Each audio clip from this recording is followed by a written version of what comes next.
Again, welcome everyone. It's good to have everyone with us, and it's my pleasure to introduce to you this afternoon all of these individuals from the Alcohol, Tobacco, and the Cannabis Commission. So those of you who can introduce yourself, I'd certainly appreciate it. And thanks again for being here. It's good to have you. I will be following up, sending you all the presentation, and you'll get the link to the recording if you'd like to review it. So thanks again to everyone, and we'll turn it over to you, Jeff. Thanks for being here. Thanks, Diane. Really appreciate it. Again, appreciate your partnership in all of this. Welcome, everybody, to the third in our series of webinars about alcohol in Maryland. The goal here is to demystify this industry a little bit and maybe to entice some people who are entrepreneurial to look at this industry as a potential place to start a business, especially in Maryland. You may recall in our first series, and I'll just a brief recap. If I might, Mike, we can go ahead and advance to the welcome first, I guess, the next slide. Again, I'm just going to go ahead back and forth, and hopefully you'll get a kick out of our Pac-Man, because our theme here is connecting the dots, and it's really connecting between the manufacturers in Maryland and our retailers and ultimately the customers in Maryland, and that happens through our wholesalers. So we're going to talk a little bit very quickly about webinars 1 and 2, just to give you a brief catch-up. Many of you who may have been involved or watched those already know what we're going to talk about, so it'll be a little repetitive, but I promise it'll be brief. And then we will talk about the wholesale tier. Again, if you were with us last week for the manufacturing tier, you might find that it's a little repetitive because the processes to become a wholesaler in Maryland are very similar from our standpoint as it is to become a manufacturer. While they are certainly very different businesses and provide different functions, getting to that point of being licensed is something we're going to introduce you to today, but it's very similar to that of a wholesaler. Then we've got some terrific guests, people who are in the business. And so we've got people who are beer wholesalers and then also wine and spirits wholesalers. And they're really different types of businesses. So we'll learn a little bit about them today and some of the other types of businesses that support their work. So maybe not directly involved in alcohol distribution, but very much involved in those who do distribute alcohol. And we'll again have questions and answers as we go along. If you have a question, please enter it in our Q&A box. And we may end up answering it real time as we go along, or we may save it to the end and answer all of them at the end. And there will be another opportunity to ask questions directly of our panelists at the very end as well. Okay, just one update. We weren't sure exactly when in July we might be doing our fourth seminar or webinar, which is about retailers. We have a date set now for July 14th, so please mark that in your calendars, July 14th at 1 o'clock.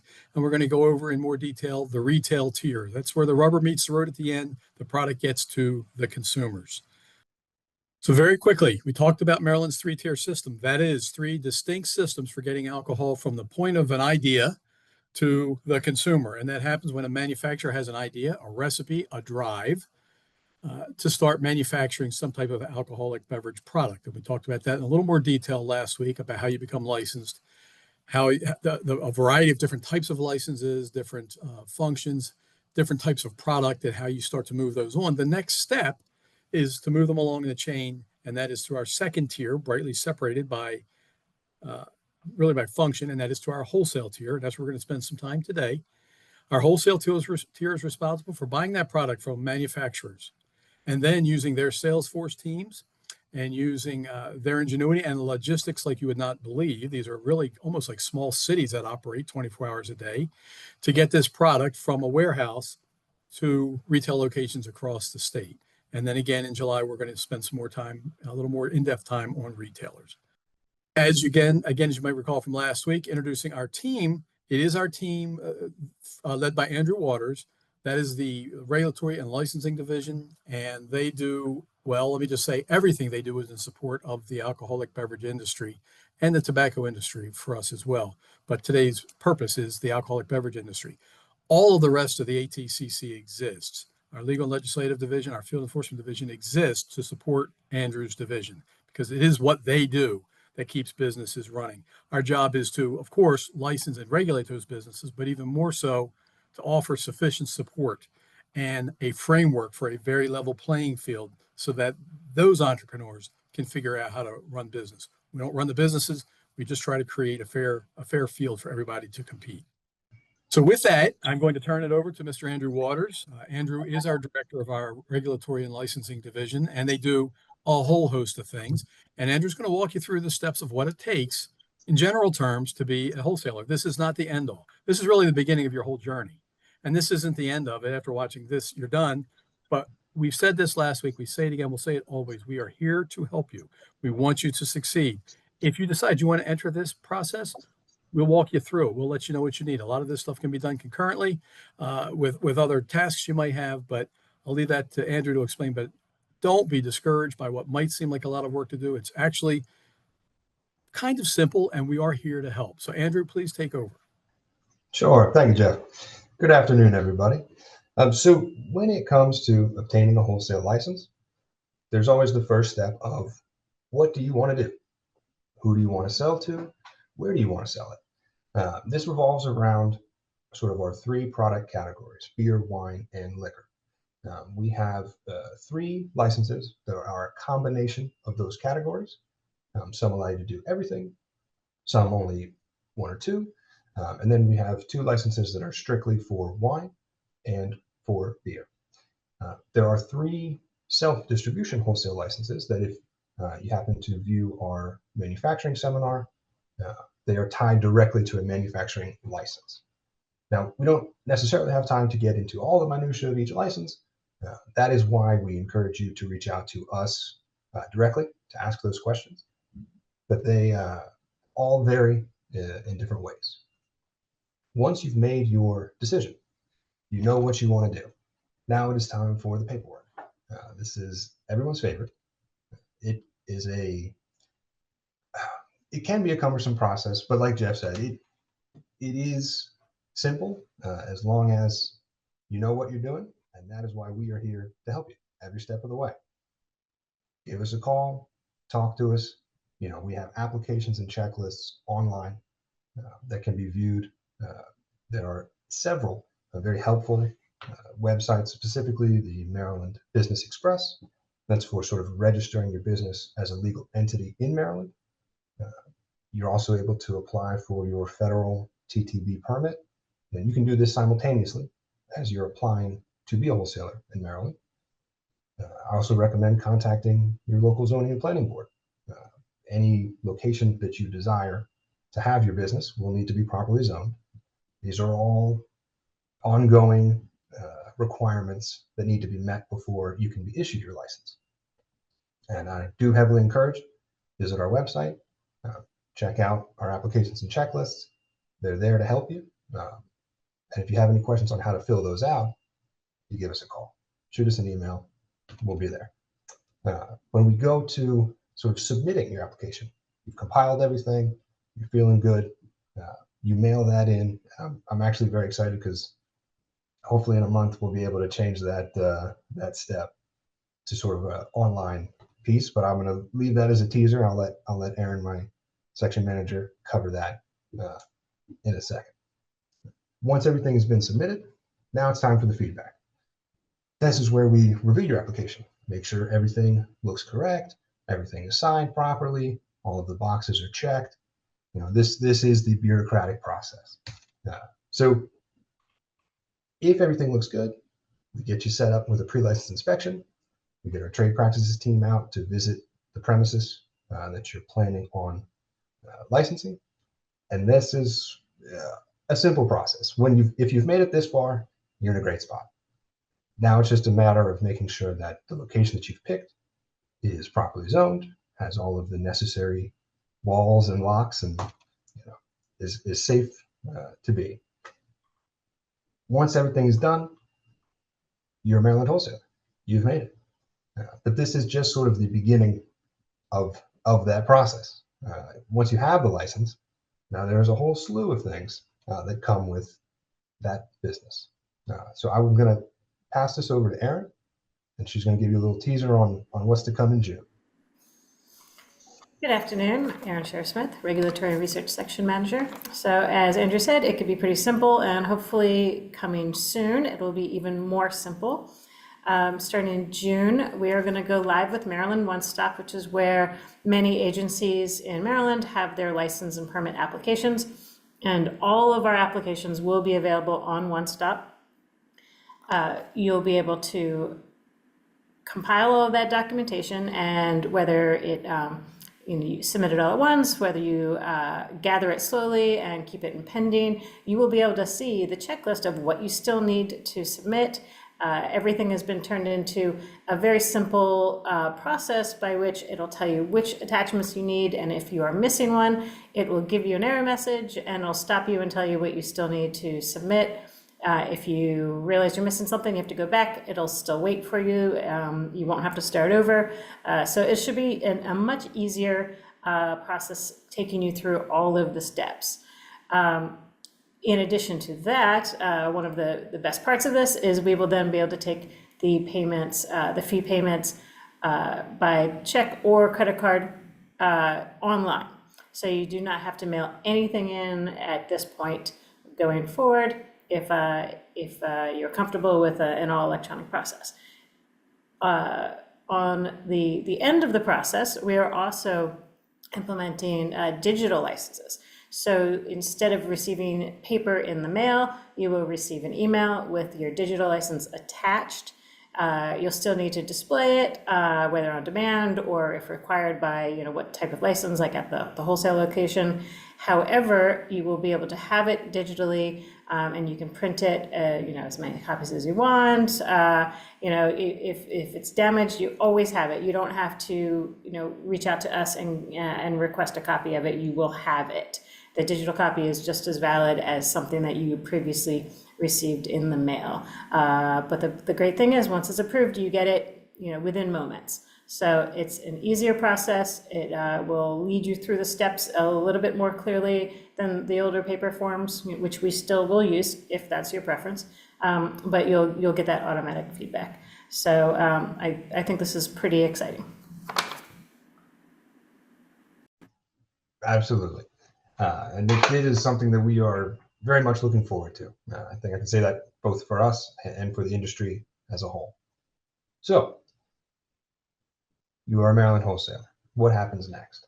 A few key things that we always want to strongly encourage, and it's actually fitting because it's now May 7th. For those that are existing license holders, May 1st was your renewal deadline. Very important. Make sure you renew your license. And I'll say this here for those that are familiar with the Comptroller of Maryland, paying taxes, incredibly important. We don't have time to get into all of that right now, but highly encourage you reach out and learn about that process because it is incredibly important to make sure that all of that is done appropriately. Very good, Mike.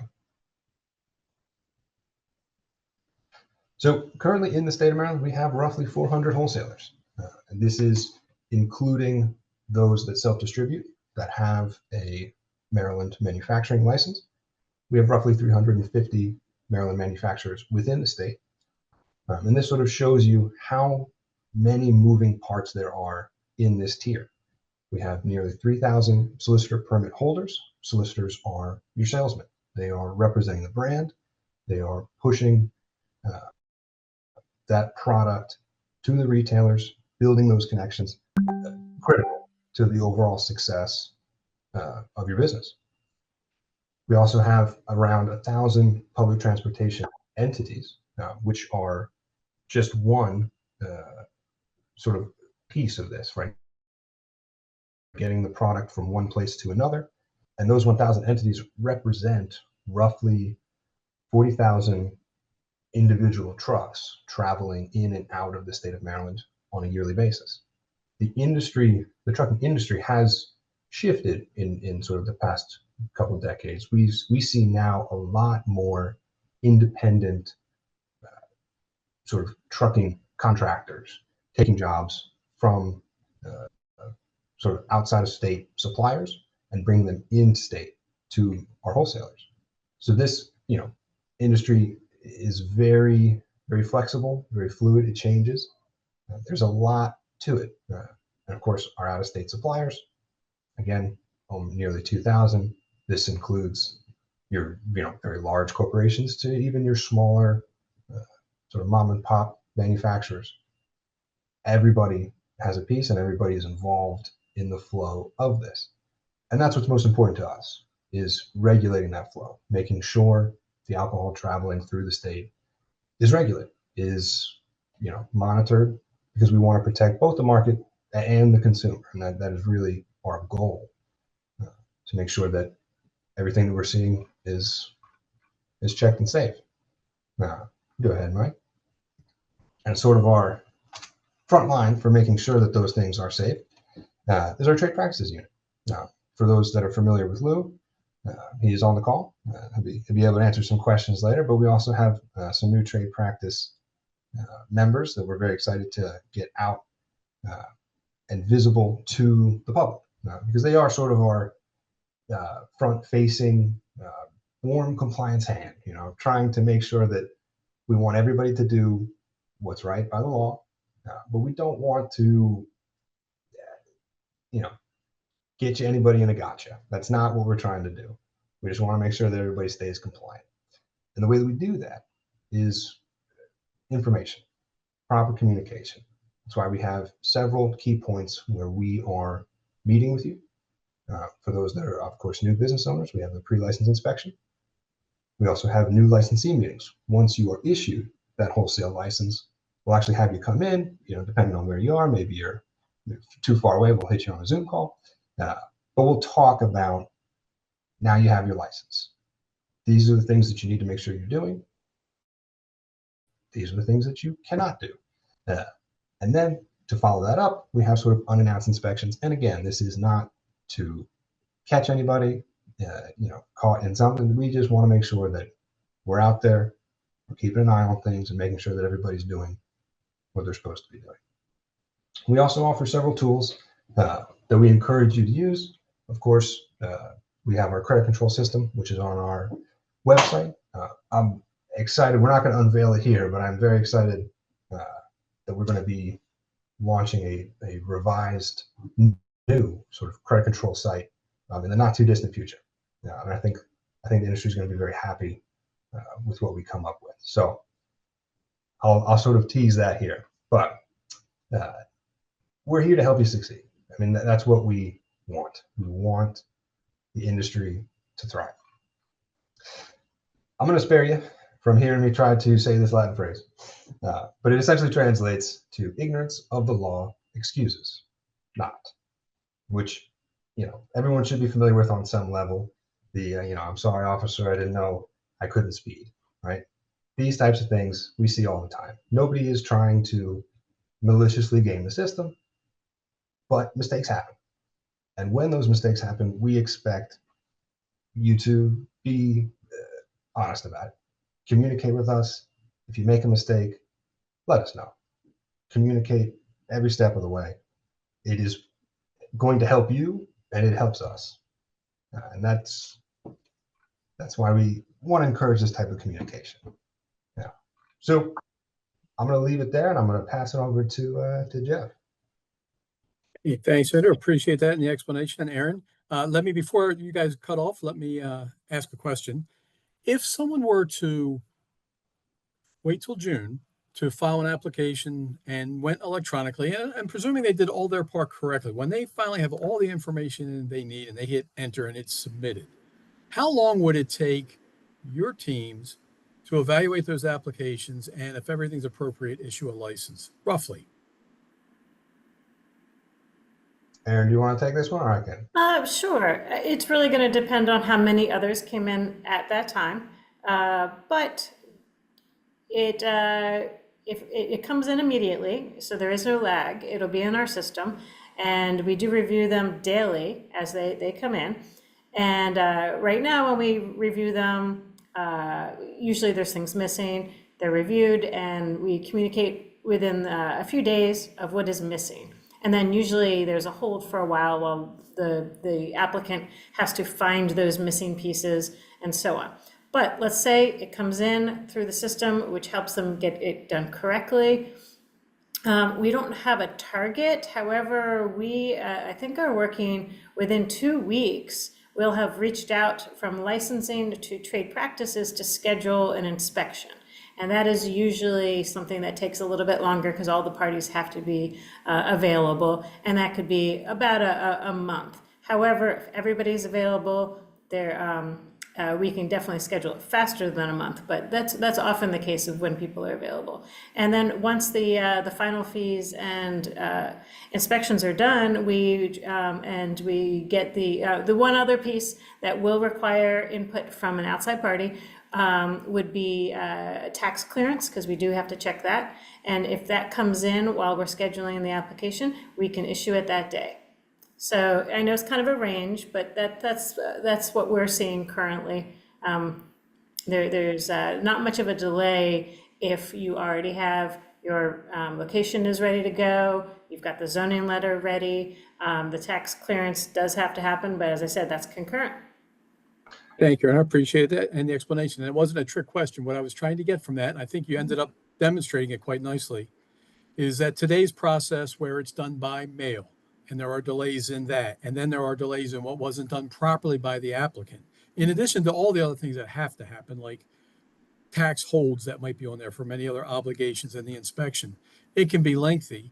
We're 3 weeks away from going live on a system that we expect that it will be, at least ultimately, so technologically advanced that you will complete all of your data, and you will have to do it correctly or you will not be allowed to advance online, and then just hit send. When you hit send, you are highly likely to have just sent a properly completed application, which will allow us to conduct our review without having to identify errors and contact you back and have this system of delay.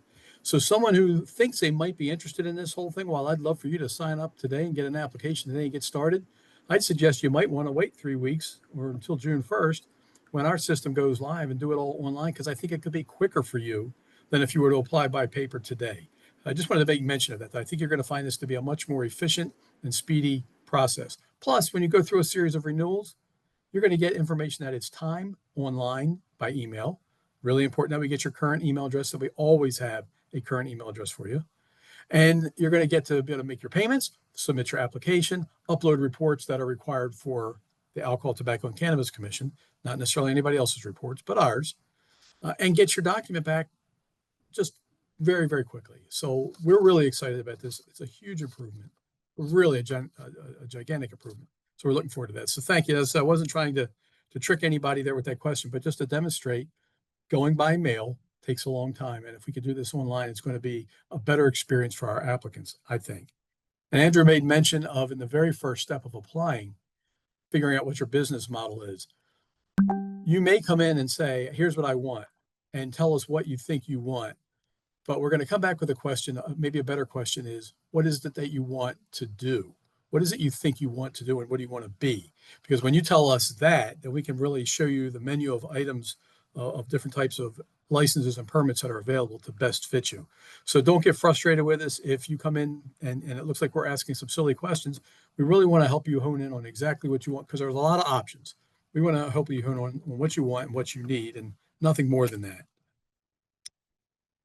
And, really, as I said, there's a whole group here at this commission that is here to support you, but we really do most of our support of you by supporting Andrew and Aaron and their team in getting you licensed and regulated. But I am going to move on. One thing before I move on, and that is we publish a newsletter. It's occasional. It's not every day. It's not every week. It might be monthly. It might not be that often. I encourage everybody to sign up for that. We don't sell your list. We have thousands of subscribers currently. It gets you current information, real-time data and information, or areas to start looking for other things. It might be things that are occurring, things that are happening, law changes. It's really good to have these.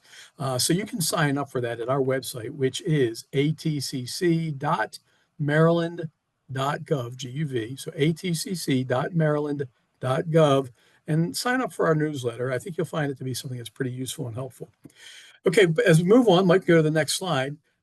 What I mentioned to you already is all the rest of us exist to support Andrew and Aaron and the entire regulatory and licensing division. We support them. One of the big ways we do that is through a field enforcement division that is comprised of sworn police officers.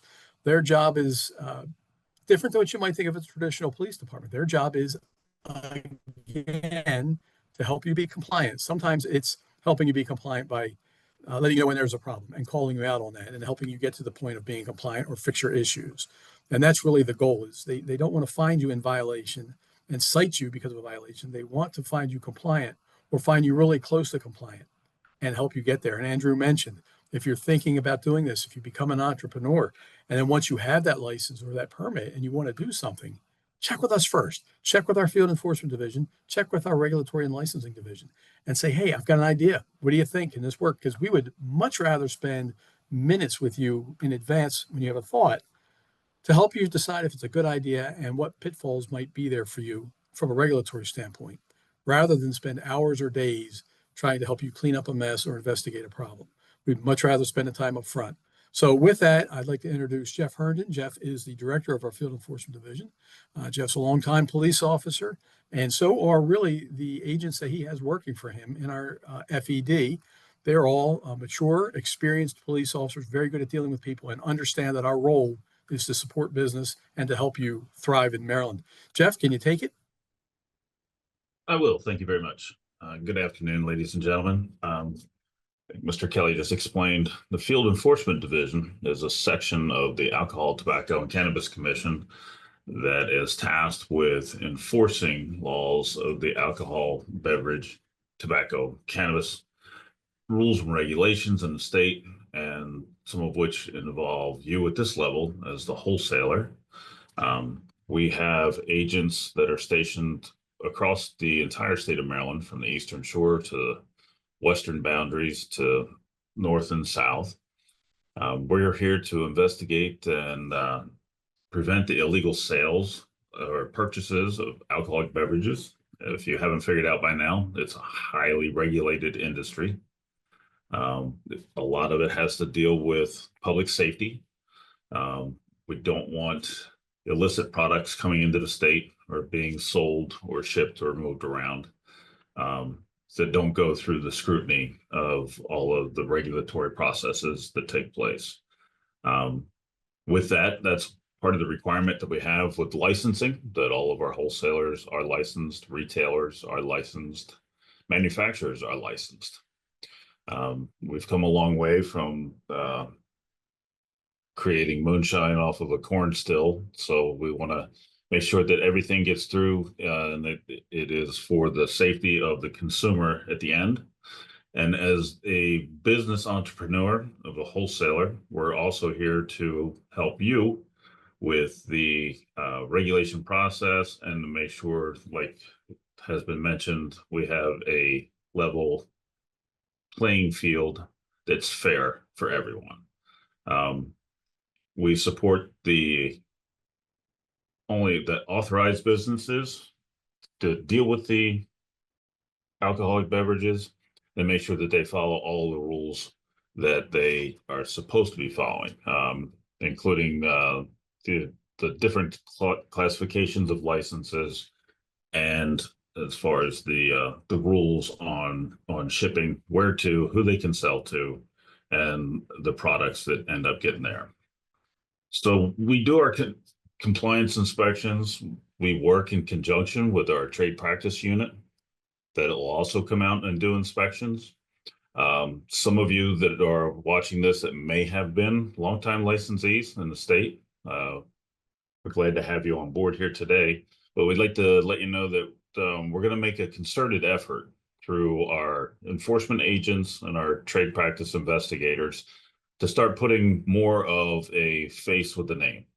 We want our inspectors and agents to come out and visit your locations. We want to do a compliance inspection to make sure that everything is going as should be, all the required licenses are in place, but also to offer up any assistance that we can by being able to just answer questions that you may have by us coming on to a site visit at your location. And we'll also listen to any information or complaints that you may have. You may know of different industry practices or illicit businesses that are not following the rules and regulations like they should. So if that's the case, we will investigate and we'll take the appropriate enforcement action, up to and including we can take the traditional criminal enforcement actions with citations and summons and appear before district courts. Or a lot of times you'll end up with a collaboration between liquor boards at the retail level or at the licensee level here with the Alcohol, Tobacco, and Cannabis Commission. It may mean a referral coming in for a hearing to where it's determined whether or not you get to keep the license that we've issued you, or whether it's going to be suspended or revoked. So we certainly don't want to have to get to that point. So we would like to touch base with you long before we have any of those infractions. So I would just like to say that please feel free to call us before we have to call you. Okay. Thank you, Jeff. Very much appreciate that. All right, we're going to go ahead and move on now and to meet some of our entrepreneurs, some people who are involved in the very complex at times, difficult, but even more so just very busy wholesale tier of the three-tiered system. So the first video I'd like to show you is one of a recent visit we had at Prestige-Ledroit in Elk Ridge, Maryland. I'll just let that video speak for itself as that introduces our first couple of panelists. Mike? In Maryland's three-tier beverage alcohol system, wholesalers connect the dots, linking global producers to your neighborhood stores, bars, and restaurants. At Prestige-Ledroit, based in Elk Ridge, Maryland, leaders like Jimmy Smith and Alex Thompson make this possible through decades of experience, operational excellence, and a strong commitment to service. Started in August of '73 working in the warehouse, loading boxes, working in the bottle room, and then worked on a truck. But it got me familiar with all the different products that we represented, as well as the names of all the accounts in different counties. I spent a few years practicing law, and when the opportunity to work with Prestige, it was a no-brainer for me. I jumped at that opportunity to help shore up the operations of a pretty small company at that point. The relationship between wholesalers and suppliers, it's really like a partnership. We'll refer to suppliers and customers alike as clients. We are the middle tier. It's a person-to-person business. It still boils down to the relationship you have with your supplier, the relationship you have with the retailer, your customer. Representing our suppliers in a way that goes beyond just having success selling their products in the market is so important to us. So many of our suppliers that we work with are families. Everyday folks, they're not big companies, and we need to be able to tell their stories, and how they make what they make is important to consumers, and it's important that we represent that to the best of our ability. Joey's vision was the fact that he believed in treating people the way he would want to be treated. When Joey passed away in 2016, Alex said, "We want to keep the business running." I said, "Well, Alex, you really think he can make it?" "Yes, I think we can." And after sitting down with Alex and a few other people in the company, I said, "Okay, let's give it a shot." I don't want to retire anytime soon because I truly wake up every day and I'm blessed to walk into this building carrying on Joey's legacy. And the enthusiasm that I see every day in the building is contagious. There are so many different types of jobs to run a wholesale operation. Delivery driver has a very important job because that person, oftentimes they are the primary touch point for our customers. An outside sales team that covers every inch of Maryland and also interfaces with our customers. And then the back of house, we run the gamut from accounting and operations that you would need to run any business. We have communications specialists, data analysts. We have folks who are dedicated to our sales, to manage our inventory, purchasing, marketing. It really covers all bases in this industry. We rarely go outside, so we always promote from within 100% of the time because we are blessed with so many great people that work here. I've always said our number one asset is not the warehouse, it is the people. There are opportunities not just on the brand development side in Maryland. The number of vendors that we work with to service our needs in the warehouse, to manage our fleet of delivery vehicles, to help us with design work. There's a whole host of folks in other industries that touch ours that we rely on to get our business done. If you're willing to learn and work hard, there are so many different avenues the industry offers. It's a great industry, and again, there's so many facets. Forget just the wholesale end. If you want to work in a liquor store or become a sommelier in a restaurant or just get the knowledge. And we're finding nowadays the caliber of personnel coming in for interview there's not a big learning curve when they start. That's a big difference in the last 5 years. From the loading dock to the wine list, Maryland's alcohol wholesalers keep the system moving. With Jimmy Smith honoring the legacy of his son, Prestige founder Joey Smith, and Alex Thompson leading day-to-day operations, Prestige-Ledroit in Elkridge exemplifies the strength of this tier. Whether you're a producer, a retailer, or ready to grow, this is the tier that connects it all.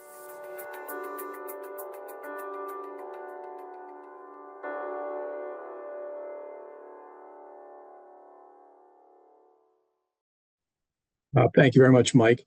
And thank you also, Jimmy and Alex. Thanks so much for hosting us and letting us come in and spend a lot of time at your location interviewing you guys and getting some video. We very much appreciate that. I have a couple of questions for you, if we might. And the first one is simply, how did you get involved in the wholesale industry in Maryland? What got each of you started in this line of work? And Jim, if you would like to go first. Sure.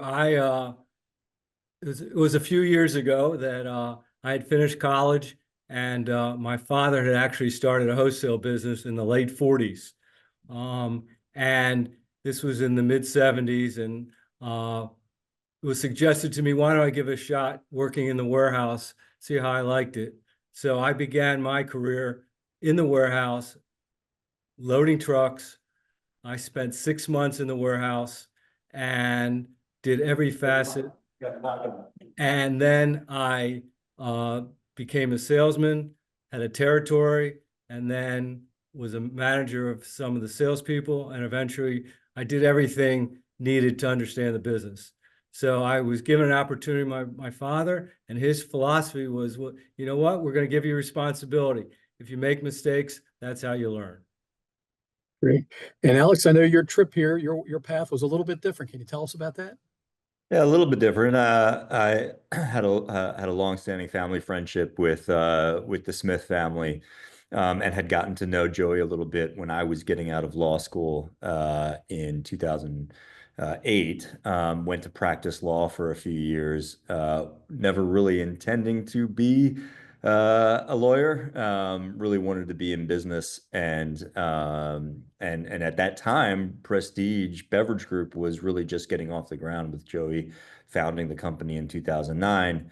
And so around this time in 2011, there were some changes going on at Prestige on the operations side, and the gentleman who had been running their operations was moving out of state. And the pieces just came together, and Joey and I got to talking, and so I came on board as the chief operating officer in June of 2011. And we were at a different location at the time, up on Cabot Drive in Curtis Bay, and our little company started to grow, and with Joey's leadership, we acquired the rights to represent more brands. We brought in a lot of new sales reps to help sell those brands throughout Maryland, and eventually moved to our spot in Elkridge in 2012, and continued to grow from there. So not quite the story that Jimmy has. I have been on the trucks, and especially in those early days, it seemed like there were a lot of late Fridays, trying to troubleshoot delivery issues and things like that, and make sure that our service to our customers was as strong as it can be. But really just continuing to oversee the operations of the company, pretty much anything that's not sales, from that time until now, as we've continued to grow. It's been a journey. Thanks, Alex. Yeah, and you said it's been a little bit different than Jimmy's experience, and it has, but I think that's really shows the strength of what we're trying to get at here. Is you don't have to be at a certain place in order to be in the business. It can happen any number of ways, and if you're willing to work and experience the various levels of the operation, you can do it. So you can start anywhere and end up in this tier, and end up there successfully. Jimmy, if you would, and because you've got a lot of years in the business, can you share some of your biggest successes that you've had as a wholesaler? And were there any specific strategies or decisions that you used to get to that point to become successful? Well, we always believed in having the partnership with the suppliers. And the beauty of that is some of the suppliers, believe it or not, there's still people that are still in the business that I still hear from, and some we do some business with. But the greatest success I think I ever had was years ago when they introduced a brand called Captain Morgan. We were the kick because of the performance and the job we had done for the Seagram's Corporation. We were asked to be the distributor, the first distributor in the United States to represent Captain Morgan. And it was probably the most successful launch that I ever was part of. It was a very exciting time. A side story to that, after this first 6 months, I was asked to attend a seminar by Seagram's in California. And I said, I'd be happy to, but my wife is about to give birth. And I think around the time, Jimmy, you got to be there because you're the only distributor in the United States that sells Captain Morgan. So I go out, I do my speech for a couple of hours on a Monday morning. I get back to the room. There's a message. You better get home. Your child's about to be born. And that was Joey that was born. Wow, that's really it's a wonderful story. But And I suspect there are a lot of people who've heard of Captain Morgan's yeah, today, for sure. That's a great story about Joey because I know he's played such an important role in obviously founding this company and really setting some of the framework for how it continues and really still guides, in many ways, guides it through his principles. no So question. But that's I really think, wonderful. thank you. I think the business, as I said in the video, is that it's all about relationships, and that's what I love about the business. It's never dull. You never know what's going to be the next big seller, but it's the people you deal with, and that's why I continue to work for the people I work with here at Prestige, but the suppliers, retailers, whatever facet of the industry, it's all about the people. Clearly. And Alex, you're by no means any longer a newcomer to the business, but you're the newest comer to the business right now between you and Jimmy. So can you tell me what were some of the significant challenges? What do you kind of wish you knew when you started this that maybe you know now? And how have you navigated any of these challenges or difficulties? Sure. I mean, it's a fairly simple business model. We purchase goods and we sell goods. But it's the nuance around all of that is obviously a lot more complicated. And I think that there is the wholesale tier is a little bit of a hidden tier in our industry across, not just in Maryland, but across the country. And I think there's a bit of an expectation from consumers of alcoholic beverages that, they know the brand and they know where they want to purchase their alcoholic beverage, whether that's at a retail shop or at a restaurant. But they just maybe take for granted how it gets there. And how it goes from the manufacturer or the importer to the retail licensee is a lot more complicated than simply just us purchasing and selling goods. There's a whole network of outside sales reps that we've got that they come to the building maybe once a week. But they're out visiting customers face to face every day, multiple times a day. And beyond that, with the information age that we're in now, they're getting communications nonstop from their customers. And so there is a community that exists that I think a lot of consumers of alcoholic beverages don't really know about, which is the wholesale sales tier, the sales wing of the wholesale tier. And those folks come from all over. For us, they were somms in restaurants, or they were beverage directors for bars, or they were worked in retail shops, or they even came from outside of the industry. We've had teachers come to us. We have a roboticist who works for us now as an outside sales rep. And they're fueled by a passion for what they're selling, for the products, for wine and spirits and beer. And so I didn't know that this really existed when I got into the business. And obviously there's a whole regulatory scheme that goes along with that, trade practices both here in Maryland and also nationally through TTB. So learning the laws around that was certainly a challenge. The excise taxes something that I didn't know anything about before we got into this business, and learning that process and learning how the sales of alcohol are taxed in between the production and the sale at the retail level. Is something that that I learned along the way, and have gotten a pretty good feel for. And then all of the other pieces that sort of connect this ecosystem, whether it's our delivery team, warehouse crew that works day and night to prep for delivery the next day. I had no idea getting into this that that deliveries were really every day or the next day. So if a retailer or a restaurant places an order with us, generally speaking, they're getting those products the next day on a truck.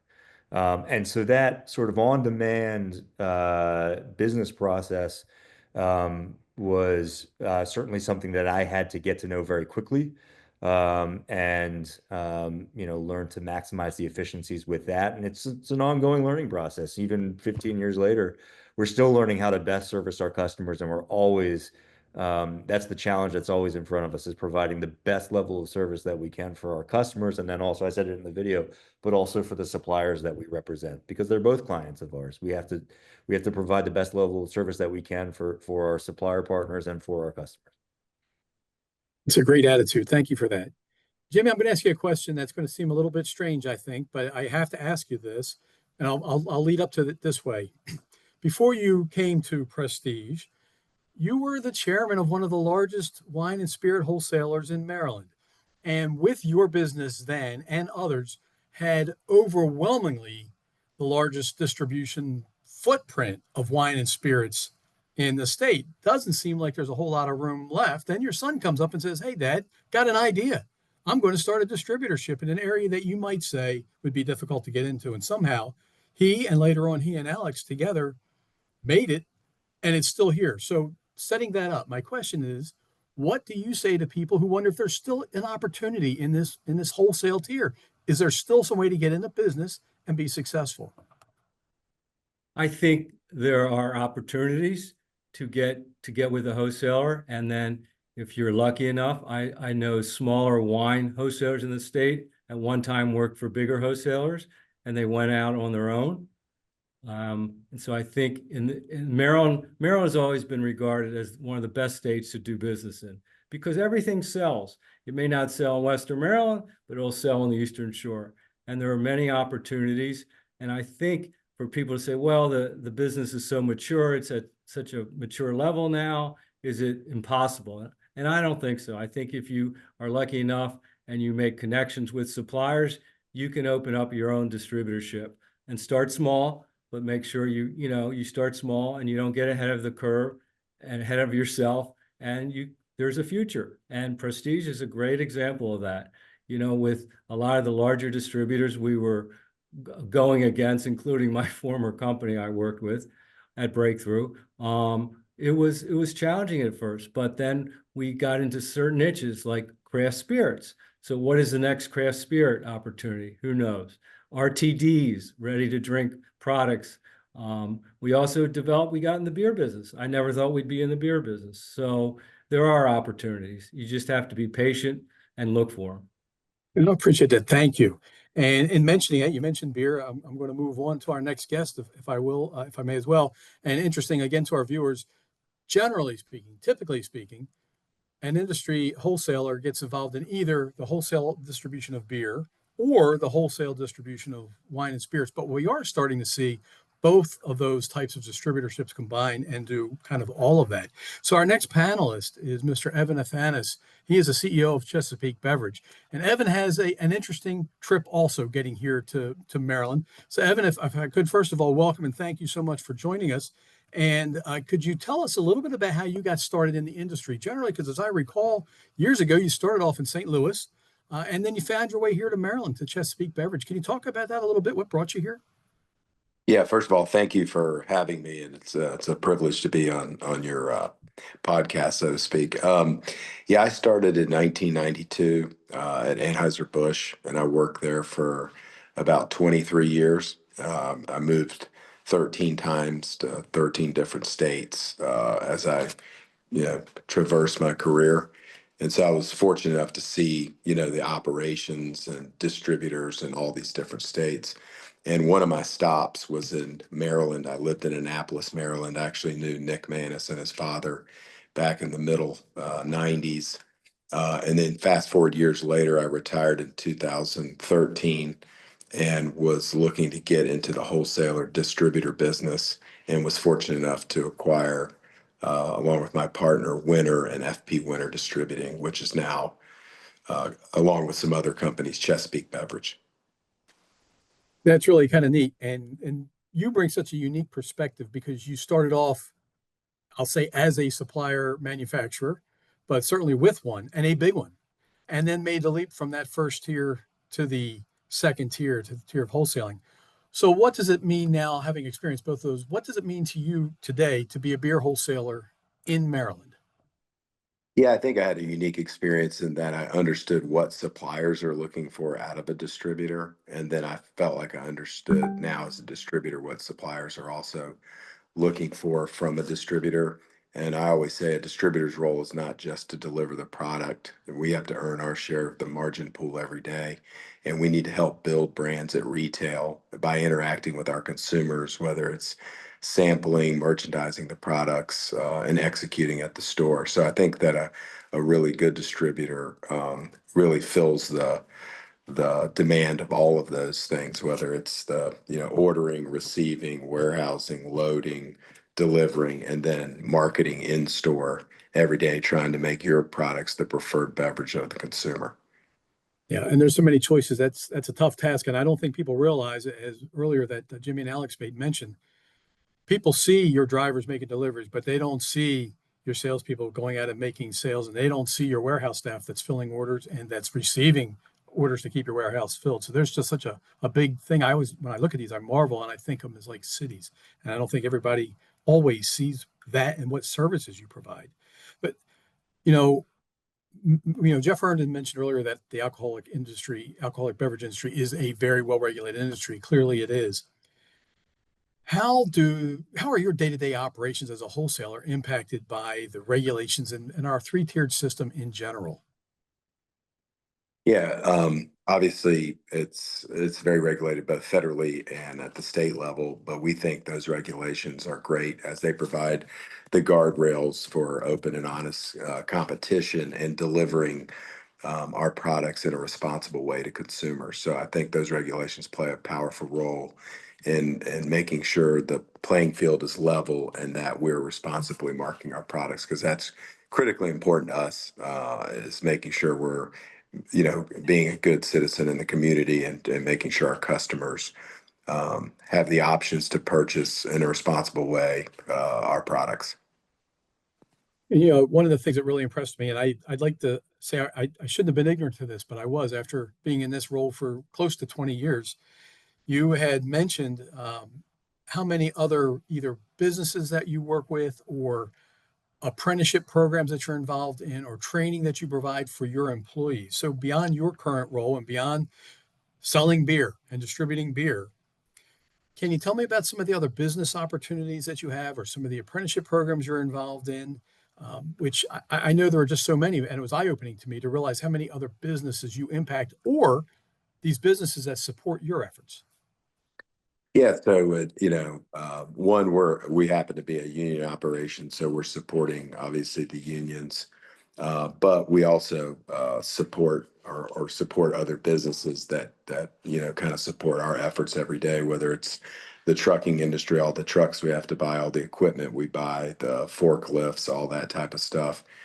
And then as far as apprenticeship, we have a program at our operation called Women in Beer, where we're trying to it's kind of a male dominated industry. So we're working very hard to help more minorities, both women, African Americans and Hispanics, get into the business. And so we help people get on board with us, and then we try to get people promoted into the large suppliers.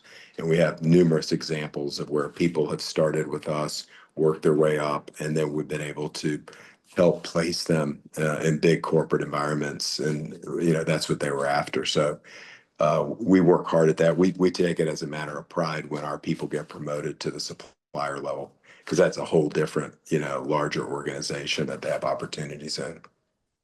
That just underscores, I think, your commitment to your colleagues, to your employees, that you're sure you'd like to keep them. You not have to retrain a good employee, but really you take pride and support their efforts of moving to even bigger and better jobs for them. And that says a lot about you and your business and your industry as well, I think. Kind of like I asked Jimmy earlier, where do you see opportunity, or should I say maybe do you still see opportunity in the wholesale tier, the wholesale industry in Maryland for new entrepreneurs? Yeah, I think there's several examples in the beer side. There's two new smaller distributors, and then we also operate in DC, and there's several small distributors in DC that have started up recently. So I do think there's opportunity to go out. People start with one or two trucks and kind of build their way up to even larger.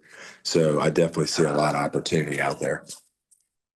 And a lot of consolidation takes place over the years. Is it fair or accurate, perhaps? And I'll say this to all three of you, that there may be an entrepreneur who gets into a business, builds it up to a point, and then it's at a point where the entrepreneur is willing to sell, and there's another established business willing to buy.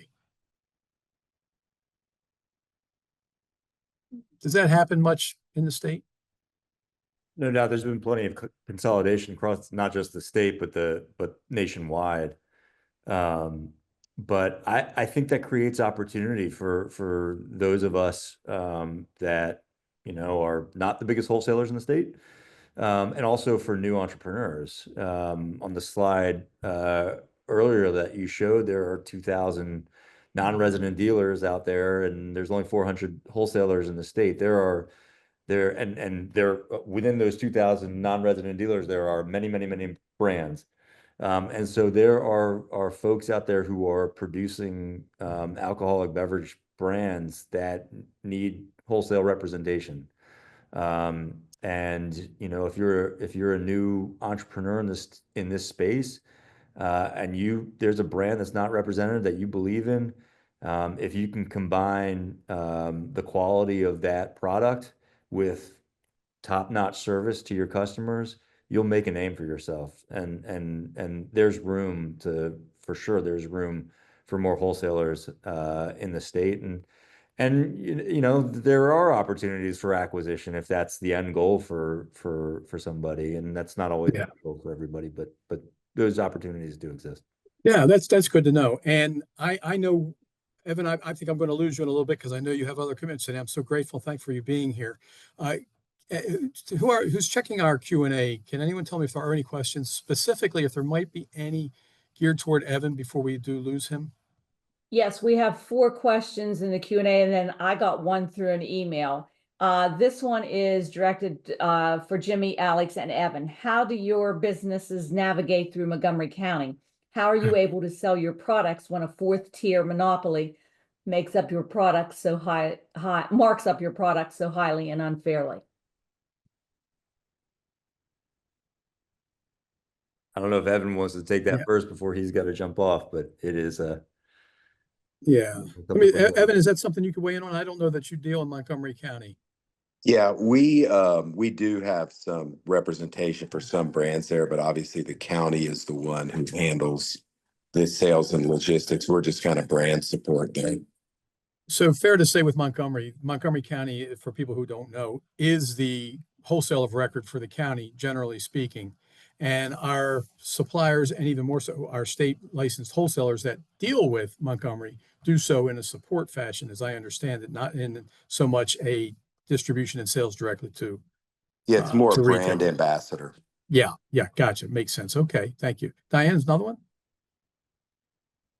Yes. What are the estimated startup costs in this industry if you want to start small in Maryland? Many of the industrial business sites are larger scale. Yeah, I think you would need to obviously invest in a warehouse, either leasing or buying a small warehouse, and then obviously the trucks, and then the hand carts and/or pallet jacks to move the product. You'll have to have a RAS or route accounting system to track everything. So they are somewhat significant, but you can start small, and buy one truck and have a warehouse and then start adding brands and critical mass and build out your infrastructure over time. Okay, thank you. There has been discussion of a cannabis wholesale license. Will there be a separate license required for cannabis, or will the alcohol wholesale license allow wholesale of both? We'll come back to that just because that's a different type of a question, I think, than our panelists are able to answer. But so you said there was a fourth, if we could do that, and then Yes. we'll circle back to touch base on that one. All right, that one is, how will processing applications be affected by the new system launching in June? If our application has not yet been finalized or submitted, will we have to start over using the new system? No, you won't have to start over, and you can always use the mail-in system. So no one's going to be forced to use it. I think it's going to ultimately be easier and quicker, but no one has to start all over. And if you're already in the process, you're well underway. It's just that if you're making a decision today, it might be worthwhile holding off until June 1. But if you're already in the system, definitely stay where you are and sit tight because you're being processed now. So before we go, and I may just have a couple follow-ups with Alex and Jimmy. And again, Evan, I don't know if you can stay on or not. So thank you so much. If you have to go, I understand. Thank you. Regarding that cannabis wholesale, there currently is no wholesale operation regarding cannabis. There's no wholesale license for the cannabis function in the state. Anybody who is involved in the lawful cannabis / I'll say THC industry in Maryland is in that business, having been licensed through the Maryland Cannabis Administration, which is a wholly separate organization than us. It's a little confusing at times because we do have cannabis in the name of our organization. A big part of that is because we take a major role in supporting the Maryland Cannabis Administration and in taking enforcement action against the illicit market that exists. But there is no wholesale license today that allows someone to wholesale cannabis. Okay, thank you. And the last question here is, how does it work if you are trying to wholesale in Montgomery County? Yeah. Okay. So, Alex, Jimmy, you guys, again, as much as Evan did, probably can help answer that some beyond the idea that Montgomery County is its own wholesaler. Well, there are situations the county can buy direct from a supplier, or they can buy from us and we would be the supplier. So that is one opportunity. You have, like Evan was saying, a lot of products, you're just a broker. You manage the product and you get paid a brokerage. So there's various ways you do business with the county. But all products go through the county. Yeah, and I'd say I think there might be some exceptions possibly, and I'd have to go back and look at all of them because there's so many law written about this, but there may be some exception for Maryland manufacturers who also correct. possess a limited wholesale license to deal directly with retailers. Yep. But The county has developed some programs to support local Maryland manufacturers. Right. So are there any other questions? Does anybody else have anything else they'd like to ask from these people who are doing the business and know how to do it and can tell you by their own experiences, there's still opportunity today.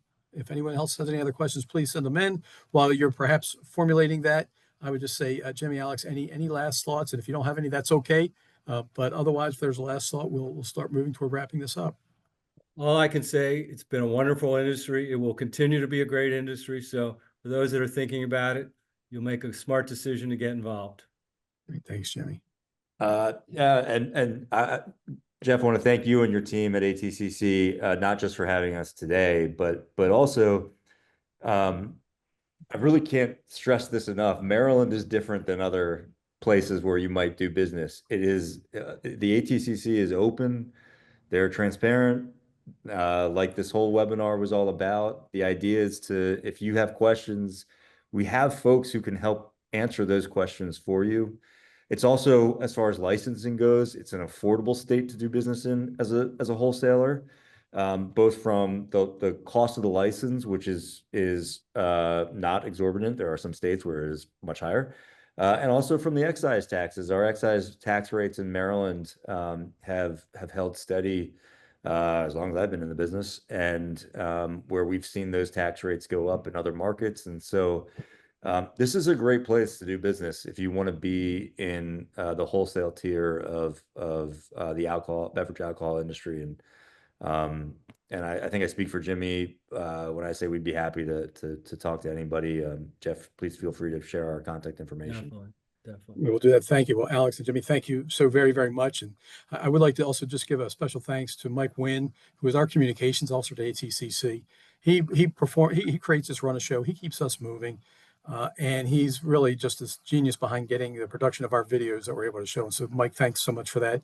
And Diane McFarland. Diane, so grateful for you and for the Small Business Development Center that's helping us get this information out. Really grateful to what you do for us. And your partnership. Absolutely. And thank you. Great. That's it for us. Thanks. See you in July. Take care, everyone. Bye-bye.